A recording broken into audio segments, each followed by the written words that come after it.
हुजूर की जो बड़ी साहिबजादी है ना, सरकार की 4 बेटियां हैं। सबसे बड़ी का नाम है सैयदा ज़ैनब, उसके बाद है सैयदा रुकैया, और तीसरी है सैयदा उम्मे कुलसूम, और चौथी है सैयदा तैयबा हजरत फातिमा ज़हरा रज़ी अल्लाह ताला अन्हा। हजरत ज़ैनब आ रही थी मक्का मुकरमा से मदीना तैयबा, तो एक शख्स ने ना, काफिर ने उनको नेजा चुभोया घोड़े को, तो घोड़ा तेज भागा, सैयदा ज़ैनब गिर गई। पेट मुबारक में बच्चा था, वो बच्चा भी आपका इंतकाल कर गया। कुछ महीने आप बीमार रही और फिर आप विशाल कर गई।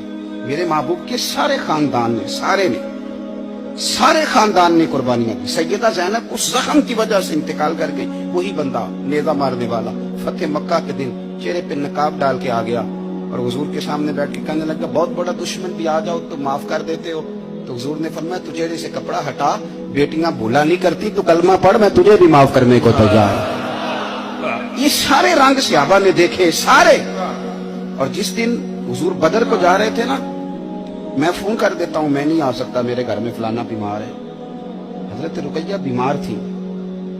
हुजूर बदर में जब जा रहे थे तो बेटी के सराहने खड़े थे, तो शहजादी अप रही थी। तो नबी पाक ने हजरत उस्मान को, दामाद को बुला के कहा, उस्मान 2 ही जा सकते हैं, ये मैं जा सकता हूँ, ये तू जा सकता है, मेरी बेटी, मेरी धी बीमार है। हजरत उस्मान ने कहा, नहीं जा सके। बदर में हुजूर जिहाद के लिए गए थे और अपनी बेटी का जनाजा नहीं पढ़ सके। हजरत रुकैया को हजरत उस्मान कहते, मैं दफन करके आ रहा था जब नबी पाक सल्लल्लाहु अलैहि वसल्लम बदर से। ये सारे रंग सहाबा ने देखे, ये सारा अंदाज देखा।